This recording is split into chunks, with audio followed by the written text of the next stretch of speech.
처음 뵙는 것 같습니다. 먼저 양해의 말씀을 드릴 것은 제가 사모님을 잘 만나가지고 장가가기 전에는 좀 날씬했는데 지금 좀 보시는 것처럼 많이 좀 해서 이게 좀 답답합니다. 허락을 하신다면 좀 풀고 좀 편하게 해도 될까요? 예, 감사합니다. 아유, 할렐루야. 네, 좋습니다. 우리 교인들만 얼굴이 밝은 줄 알았는데 여기 오니까 참 더 밝은 분들이 너무 많아서 너무 좋습니다. 특별히 우리 밝고 아름다운 옆 사람과 함께 인사 한번 나누겠습니다. 아름다운 것이 죄라면 당신은 사형감입니다. 다시 한번 하겠습니다. 아름다운 것이 죄라면 당신은 사형감입니다. 네, 사형 당하실 분들 많으시죠? 예. 가슴에 손을 얹고 함께 따라 선포하겠습니다. 하나님은 나를 사랑하십니다. 나는 그 사랑 안에 있습니다. 하나님께서 오늘 나에게 말씀하실 것입니다. 나의 마음은 하나님을 향해 열려 있습니다. 아멘. 예, 요즘 텔레비전 보면 굉장히 여러 가지 프로들이 많이 나오는 것 같습니다. 특별히 뭐 먹방이나 뭐 여행, 투어, 뭐 이런저런 즐길 만한 것들이 참 많이 나오는데 뭐니 해도 오랫동안 장수하는 프로그램, 또 인기 있는 프로는 아마 음악, 노래 관련한 프로가 아닌가 싶습니다. 그래서 아마 여러분들 가장 좋아하시는 뭐 가요 무대부터 시작해서 우리 청소년들의 뭐 엠넷이라든지 뭐 쇼 음악 중심, 아니면 복면가왕이나 뭐 불후의 명곡 같은, 아니면 아주 오랫동안 우리 온 이 나라를 휘젓고 다녔던 뭐 전국 노래자랑 등등 웬만한 분들은 다 한 가닥씩 하는 그런 분들이지 않은가 싶습니다. 그래서 어찌 보면 우리 민족은 참 노래에 시작해서 노래로 끝나는 민족이라 할 정도로 굉장히 노래와 관련을 참 많이 가지고 살아가고 있습니다. 기쁠 때나 슬플 때나 심지어 데모할 때나 또 장례식장에서도 마찬가지로 여러 가지 모양으로 노래를 참 많이 담고 또 그것을 부르며 살아가고 있습니다. 언젠가 부모님을 모시고 가까운 곳을 여행을 다녀왔는데 그때 제가 운전을 하면서 좀 무료해서 음악 버튼을 눌렀는데 갑자기 트로트가 흘러나왔습니다. 그래서 급하게 부모님께서 끄시면서 하시는 말씀이 요즘엔 트로트 가사가 참 마음에 와닿는다라고 하시면서 급하게 그것을 끄셨습니다. 참고로 저희 아버지는 은퇴 목사님이십니다. 할렐루야. 별로 그렇게 안 와닿으시는가 보군요. 여러분들도 아마 각자 잘 부르든 또 부르지 못하든 좋아하는 또 노래 혹은 뭐 잘하는 또 찬양 있을 것입니다. 그것들 통해 여러분 마음에 기쁨이 더 풍성해지든지 아니면 참 어려울 때 위로를 받곤 할 것입니다. 어찌 보면 그만큼 우리가 살아가는 데 있어서 이 마음이라고 하는 것이 얼마나 중요한가라고 하는 것이죠. 마음먹기에 따라서 제 아무리 어려운 일도 거뜬히 이겨내는가 하면 마음먹기에 따라서 할 수 있는 일도 제대로 하지 못하고 그저 무산되어 버린 일들도 있는 것이죠. 그래서 잠언 4장 23절 말씀에 무릇 지킬 만한 것보다 더욱 내 마음을 지키라 생명의 근원이 이에서 남이니라 라고 말씀을 하고 16장 32절에서는 노하기를 더디하는 자는 용사보다 낫고 자기의 마음을 다스리는 자는 성을 빼앗는 자보다 낫다라고 말씀을 하고 있습니다. 그러므로 우리 그리스도인들에게 있어서 마음을 단련하고 강하게 훈련시키는 것은 굉장히 중요한 일인 것이죠. 사랑하는 성도 여러분, 여러분의 마음을 단련할 수 있기를 주님의 이름으로 축복합니다. 그것은 사실 우리가 마음 먹는다고 해서 되는 것이 아닙니다. 마음을 단련시키는 분은 바로 우리 하나님이십니다. 하나님께서는 우리의 마음을 단련시키는데 그 방법을 바로 고난과 시련을 통해서 우리의 마음을 단련시키십니다. 기억하십시오. 하나님은 시련과 연단을 통해서 고난을 통해서 우리의 마음을 단련시키십니다. 운동을 할 때도 마찬가지로 근육이 붙는 것은 우리가 할 수 있는 그런 힘을 넘어설 때에 고통이 느껴지고 뭔가 자극이 있을 때에 그때 비로소 근육이 붙는 것처럼 마음이 단련되고 단단해진다라고 하는 것은 평상시에 내 삶의 자리가 아니라 예상치 못한 어떤 일들로 인해서 마음이 무너지고 또 상처를 받고 답답해지는 상황 가운데서 과연 내가 하나님 앞에 어떻게 반응하는가에 따라서 우리의 마음이 단련될 수 있다라고 하는 것이죠. 오늘 본문에서 다윗이 사울을 피해서 아둘람이라고 하는 동굴로 피한 이야기가 나오고 있습니다.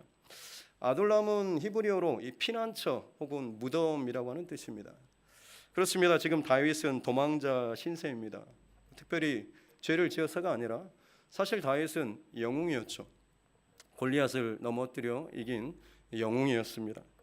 하지만 여인들이 불렀던 노래 사울이 죽인 자는 천천히요 다윗은 만만이라고 하는 그 노래 때문에 사울의 마음속에 다윗을 시기하는 마음이 일었고 결국에는 다윗을 죽이고자 끊임없이 쫓아다녔습니다. 한순간에 국민적인 영웅에서 사울 왕의 최대 적으로 내몰린 다윗은 그때부터 우리가 잘 아는 것처럼 평생토록 환난과 고난의 시절을 겪게 됩니다. 다윗이 아둘람 굴로 도망했다라고 한 소식을 듣고서 그의 형제와 가족들이 찾아왔습니다. 근데 오늘 2절 말씀에 보면 그냥 그걸로 끝난 것이 아닙니다. 그 외에 다른 무리가 다윗을 찾아왔는데요. 그들은 환난당한 모든 자, 또 빚진 모든 자, 마음이 원통한 모든 자들이었습니다. 참으로 기가 막히지 않습니까? 가족들이야 위태로울 수가 있으니까 다윗에게로 같이 왔다라고 하지만 지금 그 외에 나머지 사람들이 왜 다윗에게 왔을까라고 하는 거죠. 우리가 잘 아는 것처럼 다윗은 이스라엘 왕 중에서 가장 최고로 존경받는 왕입니다. 가장 뛰어난 왕, 사랑받는 왕, 유대인의 메시아의 나라를 상징할 때에 다윗이 제일 먼저 떠올랐습니다. 예수님께서 예루살렘 성에 입성하실 때도 수많은 사람들이 예수님을 환호하면서 했던 그 소리쳤던 그 소리가 다윗의 자손으로 오시는 이여라고 하면서 다윗을 기억하고 예수님을 바라보면서 다윗의 그 회복의 그 나라를 상상했다라고 하는 것입니다. 24시간 동안 끊임없이 하나님 앞에 감격스러운 그 예배를 드렸던 시대, 하나님께서 사방의 모든 대적들을 무릎 꿇게 하셨던 바로 그 나라, 이스라엘의 역사 이래로 하나님의 통치가 가장 완벽하게 이루어지고 실현됐던 그 나라가 바로 이 다윗의 통치 시절입니다. 그런데 보십시오. 다윗의 그 어마어마한 굉장한 나라를 시작하게 하고 가능하게 했던 그 출발점은 너무나 초라하지 않습니까? 아니 사실 말도 되지 않습니다. 기왕이면 뭔가 공동체를 이루고 뭔가 새로운 출발을 하려고 한다고 한다면 좀 힘 있고 돈이 있고 빽이 있는 사람, 그래도 적어도 한두 사람 정도는 좀 있으면 그 사람들을 좀 중심으로 해서 이것저것 해보려고 계획을 짤 텐데, 근데 하나같이 환난당한 모든 자, 빚진 모든 자, 마음이 원통한 자, 그 외에는 끝입니다. 그야말로 어떻게 보면 그 사회에서 실패자와 낙오자들을 다 모아놓은 것과 같습니다. 여러분 지금 다윗은 자기 몸 하나 간수하기 어려운 그런 상태 아니겠습니까? 그런데 이 형편없는 사람들이 다윗에게로 몰려들었다라고 하는 거예요. 다윗이 이들을 오히려 돌봐주고 신경 써주고 보듬어줘야 되는 그런 사람들을, 다윗이 어떻게 여러분 그런 마음의 여유가 지금 있을까요? 우리 생각으로도 마찬가지로 도저히 지금 상황에서는 이건 도저히 용납할 수 없는데 하나님 왜 이런 일을 저에게 또 덤으로 주시는 겁니까? 저 사람을 왜 저에게 붙여주시고 이런 일이 내 삶 가운데 왜 일어나는 것입니까? 라고 하나님 앞에 물었거나 혹은 원망 섞인 그런 기도를 할 때가 있지 않으신가요? 하지만 여러분 이 사람들이 지금 다윗에게로 왔다라고 하는 것은 하나님께서 그것을 허락하셨다라고 하는 그런 의미입니다. 궁지에 몰린 힘든 다윗에게 더 힘든 사람들이 같이 몰려들었다라고 하는 거죠.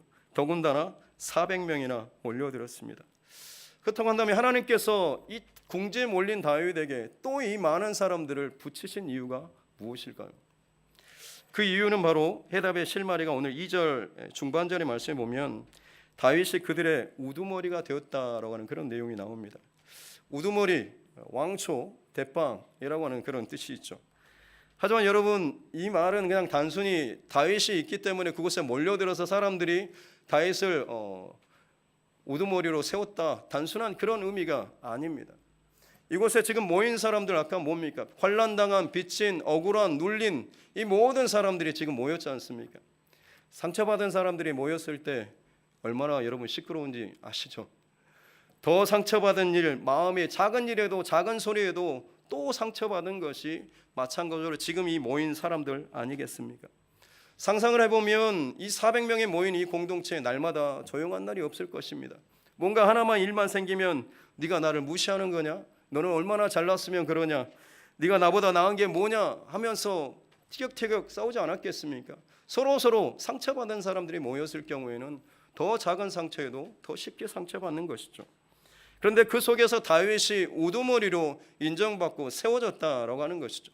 이 말은 무슨 말이냐면 그 상처받은 사람들이 전적으로 다윗을 자신들의 리더자로 인정하고 세우고 따랐다라고 하는 것입니다. 그냥 눈으로 보이는 형식적인 것이 아니라 그들의 마음으로 전적으로 믿고 의지하며 신뢰하고 따랐다라고 하는 것이죠. 이것이 어떻게 가능하게 되었을까? 다윗이 도망 다니는 동안에 있었던 몇 가지 사건을 통해서 우리는 다윗이 이들의 어떻게 우두머리가 되었는가라고 하는 것을 추정해 볼 수가 있습니다. 가장 대표적인 사건은 바로 아둘람이 아니고 그일라 거민을 구출하는 사건일 것입니다. 사울 왕의 통치 시절에 블레셋이 이스라엘을 공격했습니다. 그일라의 타작마당을 침범해서 그들의 곡식을 빼앗아가고 또 그 식량을 약탈해가는 상황 속에서 사울 왕이 마땅히 그 백성들을 돌보아야 했음에도 불구하고 돌보지 않았습니다. 그래서 가까이 있던 다윗에게 도움을 요청합니다. 하지만 다윗의 형편은 어떻습니까? 자기도 힘들고 어렵습니다. 근데도 불구하고 하나님께 기도했을 때 하나님께서 가서 그일라를 구하라라고 말씀하시죠. 다윗의 그 같이 있던 사람들, 부하 장수들 하나같이 다 반대합니다. 우리가 굳이 거기 가서 힘 뺄 이유가 뭐냐? 우리가 위험을 무릅쓸 이유가 뭡니까? 더군다나 그곳은 막다른 곳이라서 잘못 들어가게 되면 사울에게 완전히 포위당할 수도 있습니다라고 반대합니다. 다윗은 또 기도하고 묻습니다. 하나님께서는 또 가라고 하십니다. 다윗은 이제 더 이상 다른 것을 따르지 않고 가서 그일라 거민을 구합니다. 그리고 나서 그 소문이 사울에게 전해지죠. 사울이 듣는 소식은 다윗이 그일라에 들어갔다라고 하는 것. 그일라 거민들이 침공을 당하고 어려움을 당했다 했을 때는 움직이지 않았던 사울 왕이 다윗이 그 막다른 골목 그일라 그 지역에 들어갔다는 소식을 듣고 군사를 동원해서 다윗을 잡으러 옵니다. 그 소식을 듣고 또 다윗이 기도합니다. 하나님, 이 그일라 거민들이 나를 넘겨주겠습니까? 안 하겠습니까? 넘겨줄 것이다 라고 합니다. 이 백성을 사울이 아니라 다윗이 구해줬음에도 불구하고 사울이 온다라고 하는 그 말을 듣고 이 그일라 거민들이 오히려 자신들을 구해준 다윗을 넘겨줄 것이다라고 하나님께서 알려주시죠. 다윗은 그곳에서 아무런 대접도 아무런 어떤 보응도 받지 못하고 그냥 빈손으로 그대로 나옵니다. 우리 생각으로는 어떻습니까? 그러려면 하나님 거기에 뭐하러 보내셨습니까? 그러려면 하나님께서 다윗을 그 위험을 무릅쓰고 왜 그런 일을 하게 하셨습니까? 이런 마음이 들지 않겠습니까? 다윗도 아마 그런 마음이 있지 않겠습니까? 하지만 다윗은 그 모든 상황 속에서 항상 하나님 앞에 기도하며 자신의 길을 결정하고 움직였다라고 하는 것이죠. 또 우리가 잘 아는 것처럼 다윗은 사울을 죽일 만한 기회가 2번이나 있었지 않습니까? 그의 부하 장수들이 명령만 하십시오. 제가 가서 창을 꽂아서 땅과 함께 땅까지 저 사울을 찍어버리겠습니다라고 말을 합니다.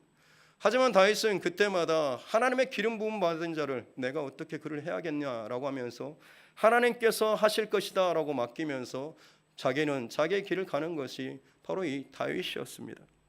그러면서 다윗이 노래했던 것이 무엇입니까? 시편 57편 말씀에 보면 다윗이 사울을 피해 굴에 있을 때에 지은 시라고 소개합니다. 우리가 잘 아는 것처럼 57편 7, 8절 말씀에 보면 다윗은 이렇게 노래합니다. 하나님이여 내 마음이 확정되었고 내 마음이 확정되었사오니 내가 노래하고 내가 찬송하리이다. 내 영광아 깰지어다. 비파야 수구마 깰지어다. 내가 새벽을 깨우리로다. 할렐루야. 여러분, 날마다 다윗은 동굴 어귀에서 날마다 깰 때마다 빛을 볼 때마다 새날을 대할 때마다 하나님 앞에 감사하며 노래하며 이 하루를 허락하신 생명을 허락하신 그 하나님 앞에 감사의 노래와 기도를 올렸다라고 하는 것입니다. 죽음의 문턱을 오가면서도 언제나 하나님을 신뢰하면서 붙잡는 기도하는 이 모습을 그와 동행했던 이 400명의 이 참 모치지리도 못난 사람들이 다윗의 모습을 옆에서 지켜봤을 것입니다. 그일라 사건과 혹은 사울을 죽일 수 있는 그 기회들을 넘기는 또 다른 수많은 상황들을 보고 날마다 새벽을 깨우면서 가장 먼저 동굴 오기 위해서 하나님을 찬양하고 섬기며 기도하는 그 다윗의 모습을 바로 이 사람들이 가까이서 보았을 것이다 라고 하는 것이죠. 그리고 시간이 지나서 다윗이 왕이 되고 그의 통치가 어느 정도 자리를 잡았을 때 성경에 보면 다윗의 용사들에 대한 그 기록이 나옵니다. 감사하게도 아니면 놀랍게도 그 다윗의 용사들의 그 명단을 보면 그일라에 몰려들었던 정말로 보잘것없는 이 사람들의 이름이 거의 다 다윗의 용사의 이름에 명단을 올리고 있는 것을 알 수가 있는 것입니다. 사랑하는 성도 여러분, 가장 어둡고 소망이 없는 바로 그 자리에서 가장 탁월한 믿음의 사람들이 세워지고 나왔다라고 하는 것, 얼마나 저와 여러분들에게 소망이 됩니까? 여러분, 다윗이 그 어둠 속에서 그 아둘람에서 불렀던 그 노래, 그 기쁨의 노래는 어떤 노래겠습니까? 오늘날처럼 좋은 환경에 사운드에 악기가 좋은 이런 것이 아니지 않습니까? 다윗은 그냥 자기 혼자 그거밖에 없습니다. 하지만 다윗에게는 어떤 마음이 있습니까? 하나님께서 나를 지키신다라고 하는 그런 믿음, 어떤 환난과 고난 속에서도 나를 허락하시고 붙잡으시고 다듬으시고 세워가실 것이다라고 하는 언제나 흔들리지 않는 그 믿음으로 다윗은 기쁨의 노래를 불렀을 것입니다. 그 기쁨의 노래는 고난을 통과하는 믿음입니다. 고난을 통과하면서도 자신의 의지로 통과하는 것이 아니라 하나님을 믿는 오직 유일한 그 믿음의 단단한 믿음으로 통과할 때에 얻게 되는 그런 기쁨이 다윗의 기쁨의 노래였을 것입니다. 여러분, 이 노래를 이 아둘람 공동체가 늘 듣고 함께 따라 부르고 했을 때에 다시 말씀드리지만 다윗의 시대의 그 어떤 시대보다도 비교할 수 없는 하나님을 예배하는 놀라운 그 예배의 시대가 열려졌다라고 하는 것입니다. 사랑하는 성도 여러분, 말씀을 정리합니다.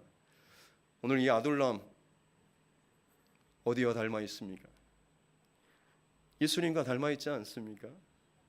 예수님께서 이 땅에 걸어 다니실 때 각색 질병 들린 자, 병든 자, 고난당하는 자, 눌린 자, 아픈 자, 상한 자 다 예수님께로 몰려들었지 않습니까? 하지만 그 예수님을 통하여서 그들이 변화되고 회복되고 온전하여지고 말씀을 전하는 증거자로서 그들의 삶이 다 바뀌어졌지 않습니까?